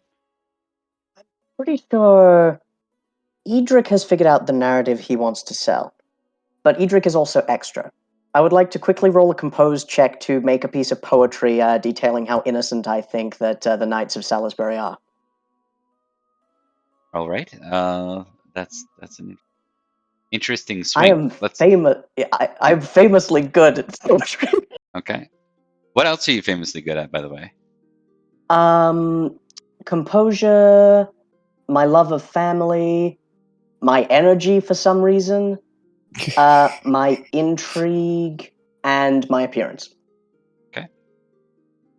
Yeah, go ahead and make the roll. Damn, son. That's a lot of things to be energetic, to be famous for. 19 of 20. Perrin's not famous for any of that. He's not famous for anything. Jesus Christ. You're like, wait, what? You're a great squire. You're a critical, Squire. Yeah. Actually, Critical Squire. the one stat that I have at 18 is my age. I hate to How inform old you, is but that's Intrigue? now a 19. Yeah. So It's Yeah. now a 19. Yeah. Hell yeah, that's even better. Oh. you're all 19. Because you'll be knighted at 21. Mm. All right. So close. All right. So you succeeded. It wasn't a critical, so you can. It's All right. good, but not like bringing tears to people's eyes.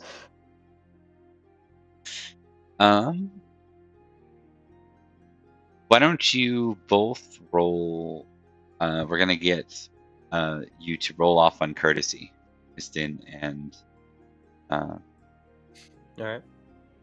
All right.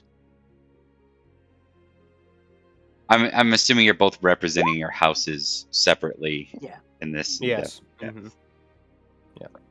Almost a crit. 14 on 15. Come on. Critical! Oh, nice. All right. Oh, no, wait. Sorry, that was compose, not courtesy. I'm very sorry.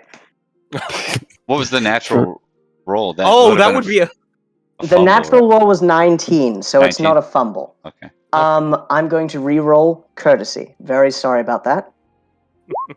Success. There you A go. normal one, though. Perhaps It would is have been a you. critical without my thingy, but yes. Yeah. Neither of you Perhaps failed it this. is you who is the toad.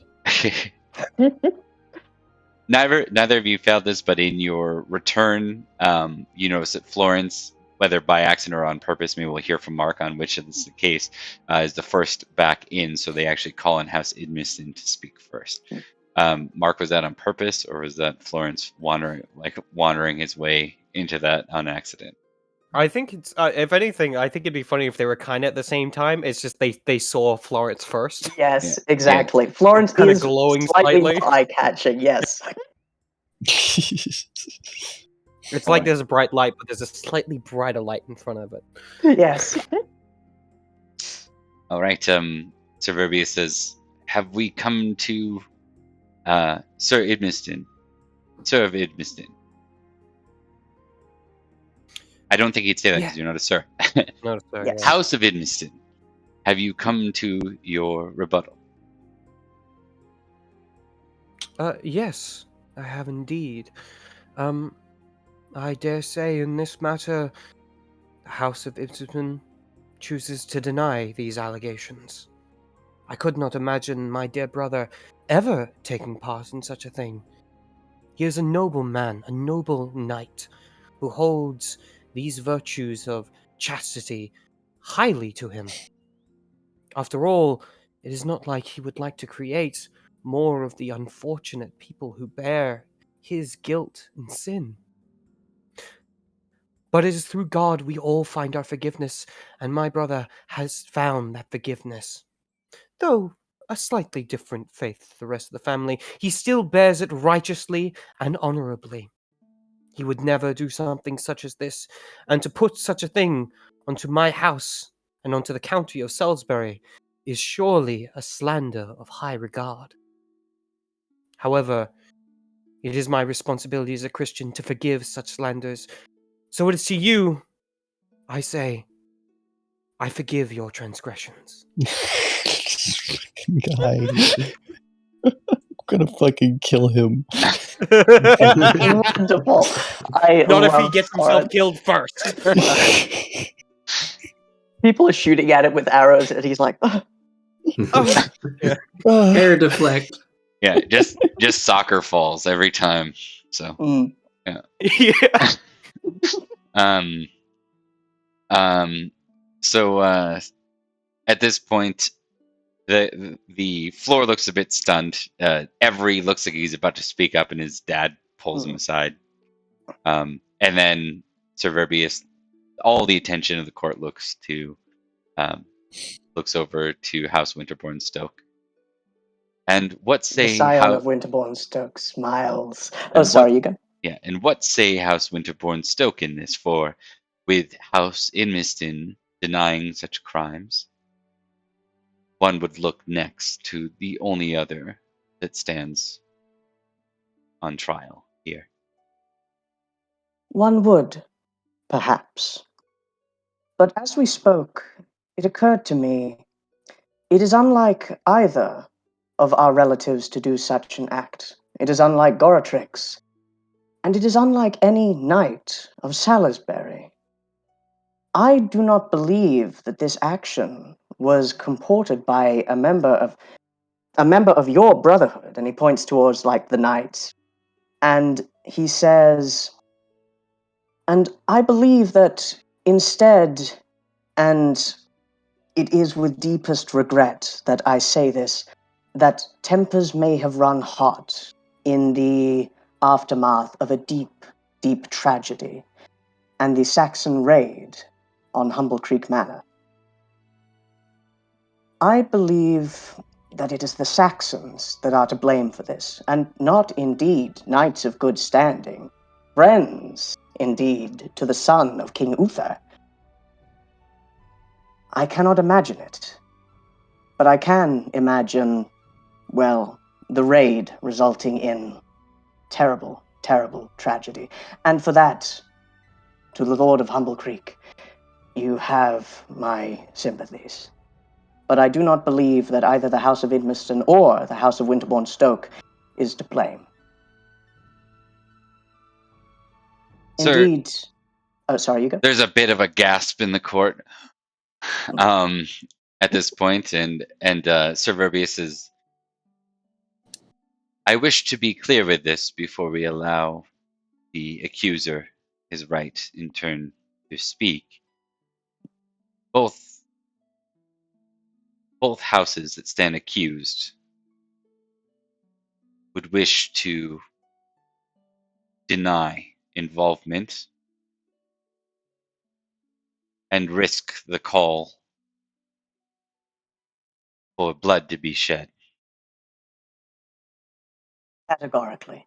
If blood must be shed, I do not want Salisbury to be weakened by this, by an action from outsiders.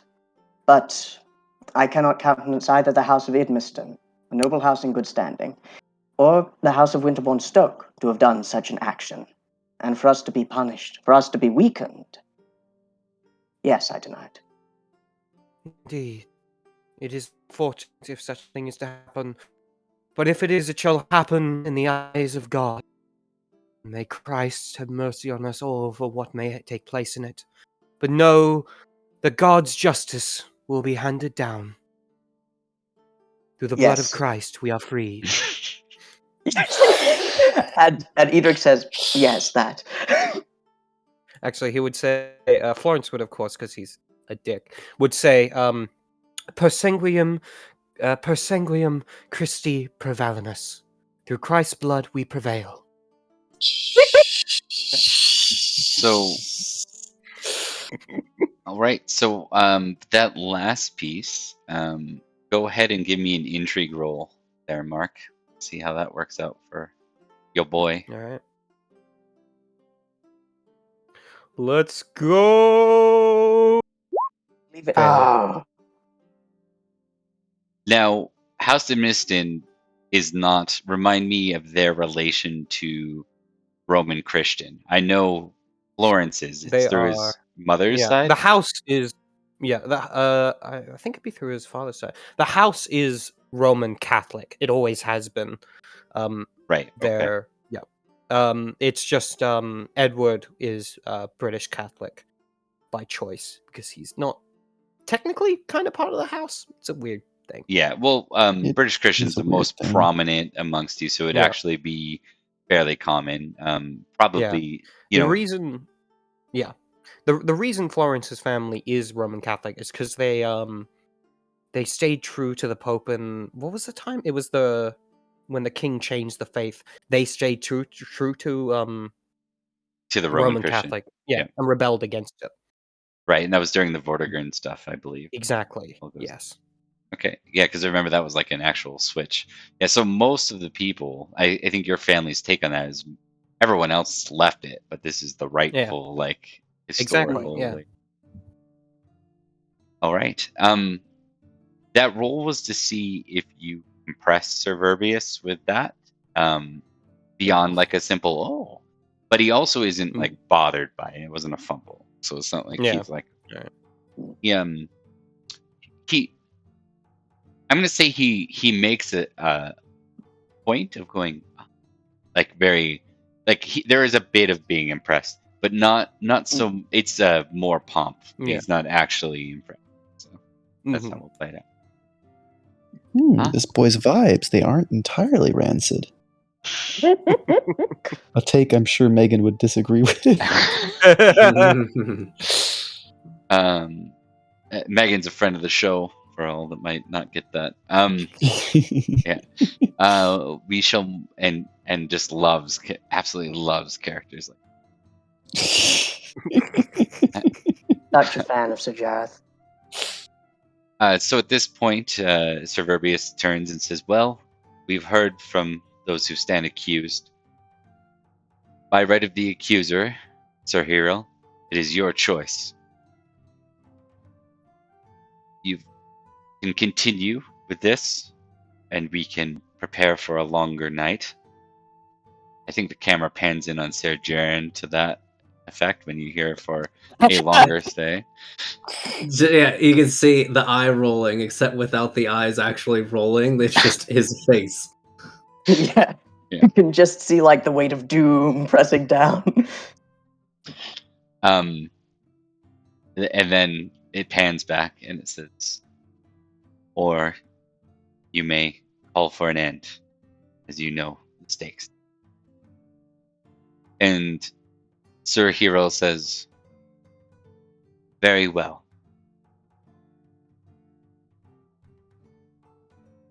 I call on the accused this day.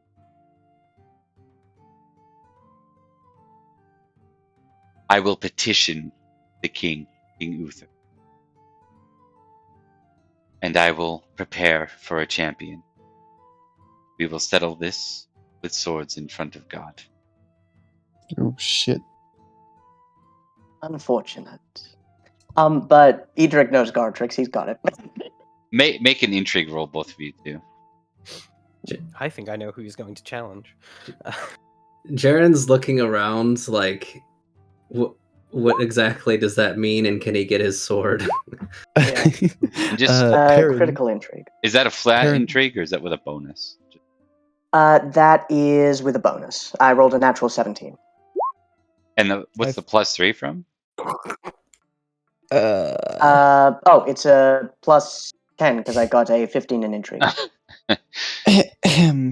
I fumbled. Okay, what does this look like? Is this Perrin being like, oh, like, does he like both sides? So he's like, fuck, this is like the worst outcome, or is what's Perrin's state? I think it's half that. I think Perrin's kind of generally there, but I think very specifically he missed whatever just happened because he leaned over to try to explain what was happening to Jarren.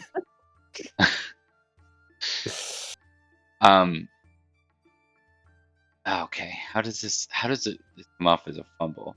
So this, sorry, buddy. This probably sets Sir Jiren off to believe maybe that he needs to step up as the champion here. Is that what's happening? Sure. Perhaps Sir Jiren like he smacks Sir Jiren's shoulder like, oh, like, or sorry, not Sir. It's worth noting. It's still Squire. It's even better. It's so hard. Well, it's Jarren so hard. thinks he deserves the Sir by now, but that's Jarren. And Jarren like steps forward and is about to say something, but he gets dragged back by the shoulder or something. I think it'd be better if you didn't with the fumble. I think it'd be better if this was like Perrin accidentally throwing you under the bus without realizing it. Such a shame. I guess if bloodshed's going to come, then there's nothing to stop it. What a pity. And Jarren nods and says, what a pity. And he stands, he takes a stride forward, and he looks he looks towards the lords, his chest puffing out just a little bit, and he says, I believe I, Jarren of Newton Manor, have been chosen as the champion to represent... no. And at that point, the camera pans over to Blackman, whose eyes are closed, and he's standing up, but like leaning against the wall, and there's a little bit of snoring going on. He's fallen asleep, so he's missed the prime opportunity to stop you. Jarren, he kind of gets interrupted. He glances over his shoulder towards Perrin, but shakes his head, turning back, and says, "I will need to gather my equipment, my sword, before we can begin." At this, Okay. yeah, at this point, Sir Hero. Actually, it's not Sir Hero. It's Burbius. It says, "I'm not sure of the house you are from, but you look nor the part of a knight yet, nor a house that's involved in this. What business do you have trying to represent here? What?" And he kind of stops himself.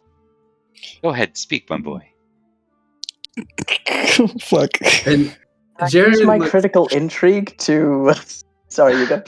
Jarren looks. You might need to use it because Jarren looks a little insulted as his brows furrow and his eyes just glare at that man.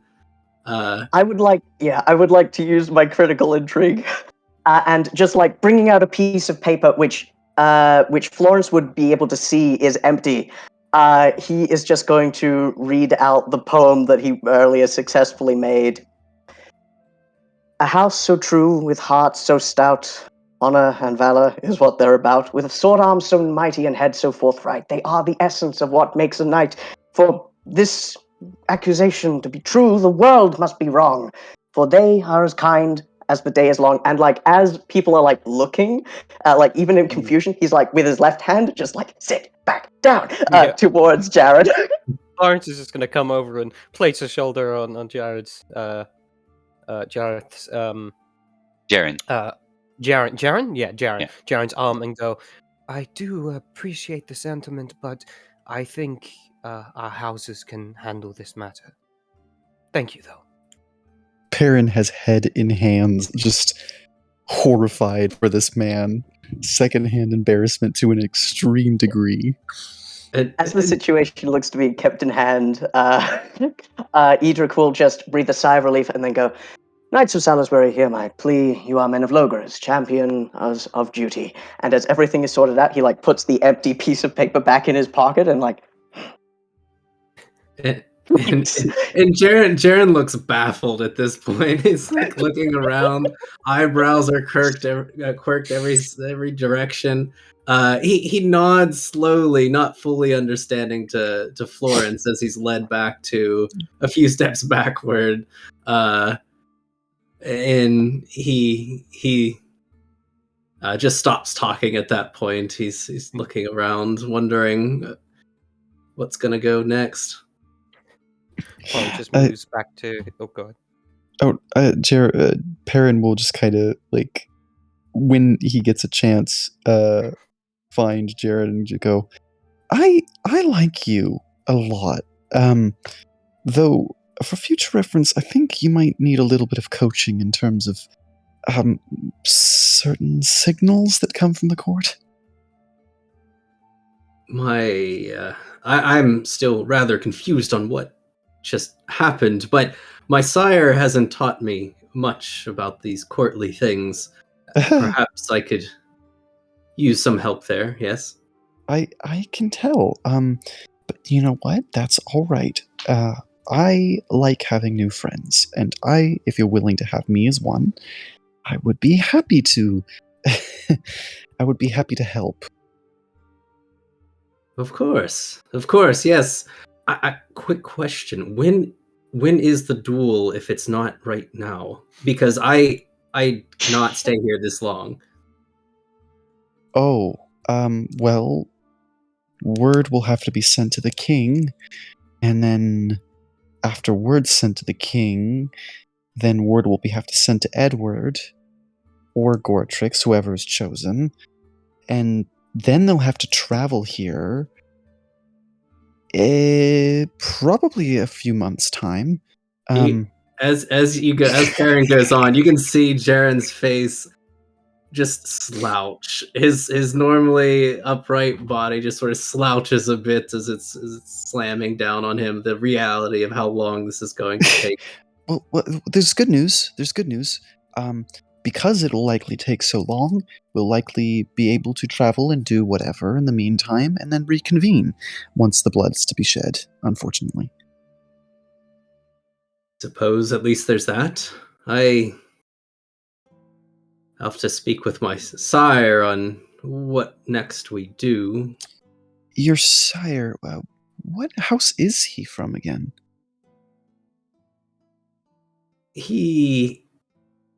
I don't believe is from a specific house. He is a mercenary knight from the lands of Baroque.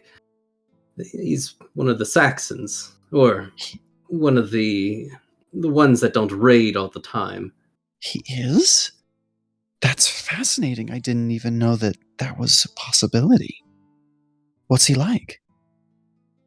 And Jarren shoots a glance over to the sleeping man against the wall. He is quite the mentor. He is fascinating what he has learned over his lifetime, and he seems quite rugged and gruff and not knightly sometimes, but he has a good head on his shoulders. I imagine. Well, should you ever need hospitality, House Durnford would be happy to host you and your sire. I think. What's your family again? Anyone that I would know? Of course, you would know them. Newton Manor. I am Newton Manor, of course. And Jarren nods like, everybody knows Newton Manor. Of course. Oh yeah, we do. Oh, lovely. I've I don't get to see my cousin Dallin very often, but we do write to each other occasionally, and Newton Manor's come up quite a few times in those letters. Do you have any relation to Sir Jareth? Jareth, yes, he is my older brother. I see. Fascinating. Well, like I said, House Durnford, I'm sure, would be happy to accommodate you should you ever be in Salisbury. Further into Salisbury. I don't know where your sire really takes you or where he camps out, but still, I imagine not many homes are open to a Saxon, even a Saxon knight, but Durnford is not the same in that regard. And Jarren nods a bit understandingly as he looks over towards his sire once again. You aren't wrong there. There are many who have certain preconceptions about my sire and what he means towards the people here. Many superstitions, and, well, as my brother says, they're not all wrong. But anyway, yes, we would enjoy that, I think. I can't speak for my sire, but I think he would like a nice place to stay from time to time. He loves the road, and so do I, but having a nice warm bed is nice from time to time. Indeed. And hardships couldn't happen to nicer fellows, from what I could tell. At that point, you see that your sire has awoken from his stupor and he says, is it all done then? The arbitration over. Out of character, Goratrix would love Jarren so much. Jarren shakes his head no, like it's like you have another hour of waiting in the elevator kind of no. No, it seems like they want to delay whatever judgment, whatever duel, until the king needs to get involved and messengers need sent. This is nonsense. At this point, You see him step forward, and everyone just looks at him because this guy is not even dressed in proper chainmail.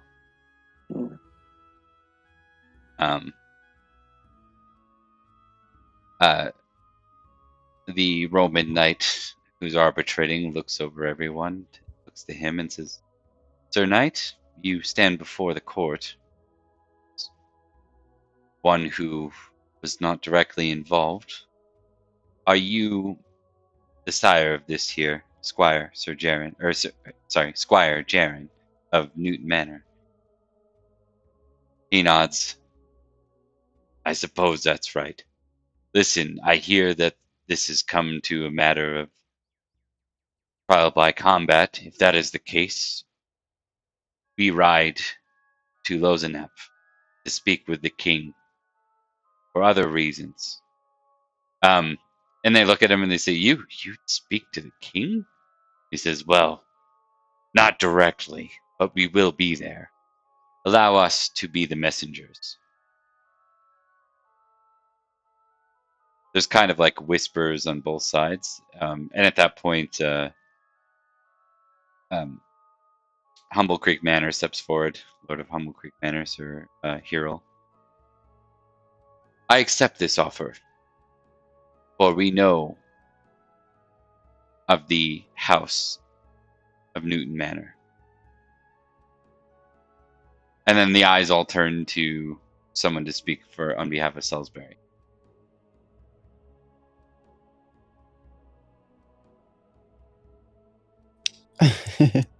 All right. I guess Perrin's stepping forward after a moment Go of ahead. silence. Well, I suppose then I shall be he. I'm Squire Perrin of Durnford. Very well. Perrin, do you accept this here mercenary knight as the messenger? Oh, On behalf of your yeah, county? I do. Yes, I likely should be the one to do that. Yes. Hi. I do. There's a look of confusion as everyone's like, and then at this point, Verbius says, "Very well, we've heard from both counties. Are there any objections?" Only that it is happening at all. I have no issue with the messenger or with the message. Though I do beg the Lord of Humblecreek to reconsider. But if your mind is set, I will not stop you. If that is mentioned, Hero steps forward and says, "I know you are not yet a knight. You are barely an adult. But you still represent your house. All I ask is that you own up to the sin, one of you, of what was done. There need be no blood, but if it come to it, will." The sin is not on our heads, but rather that of the Saxons. That is what I believe, and that is the most likely. But if you want blood, Verbius claps his hands at that point. "Then let God be both the witness, he who decides." amen. And with that, we'll end scene. And I think, as much as I had another scene I wanted to do here, we are past the midnight time. I'm thinking this might be a good stop. What do y'all think?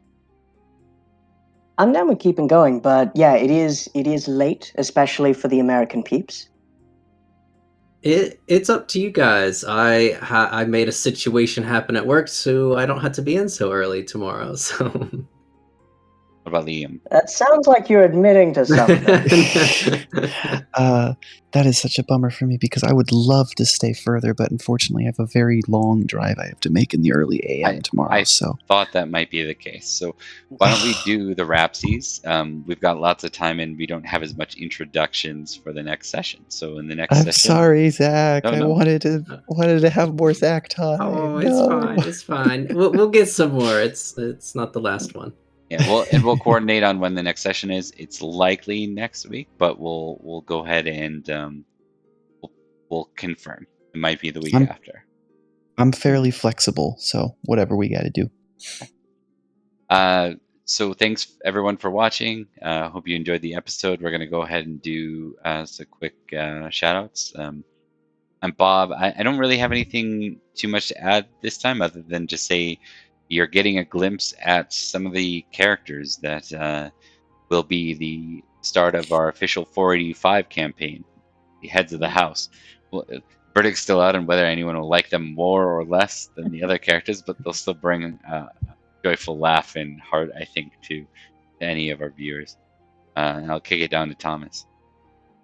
Hello, I'm still Thomas, but I have been Squire Edric, a very different person and more of a representation of what I imagined the House of Winterbourne Stoke to be. He's mischievous. But yeah, I hope people liked him. I'm liking him, though I've only played him for a little bit. I do not exist on the internet. Do not perceive me. But it's been lovely playing with you all.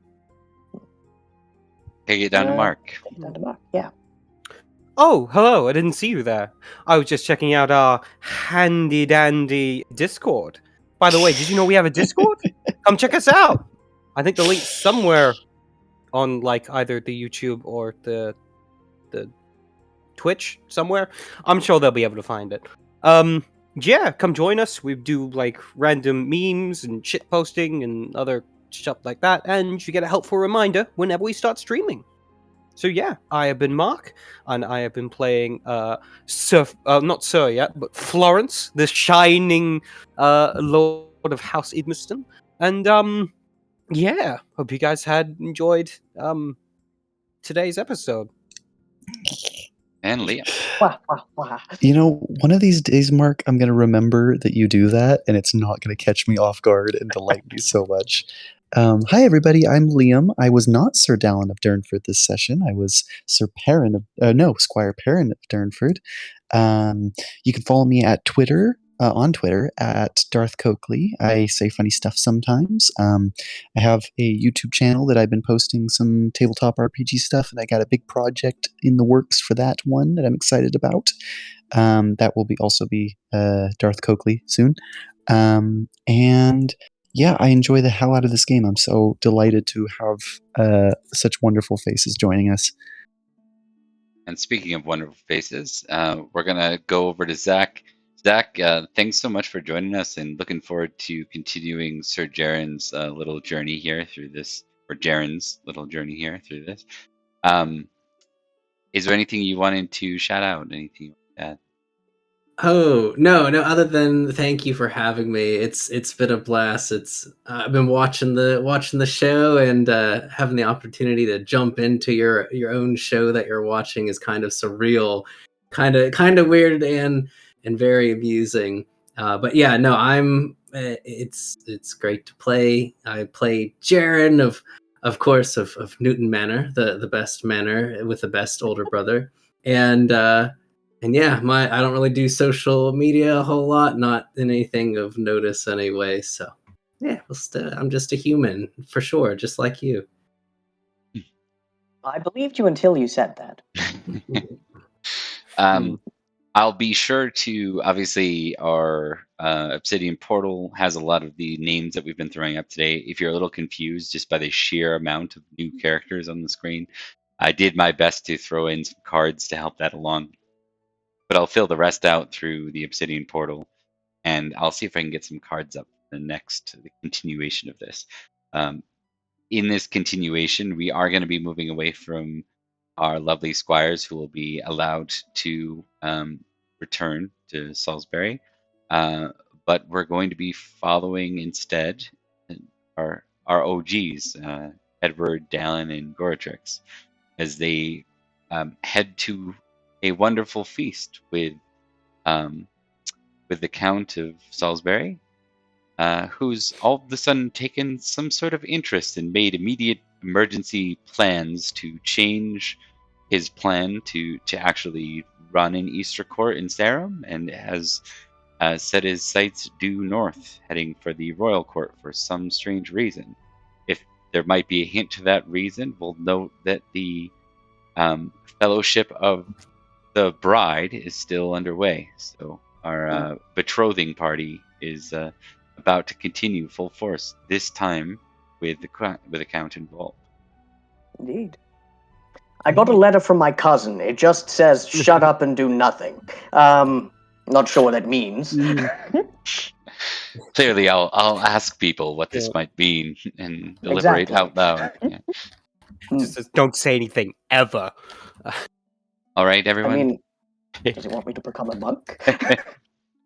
All right. Thanks, everyone, for watching, and we'll see you possibly next week. Take care, all. Bye. Bye.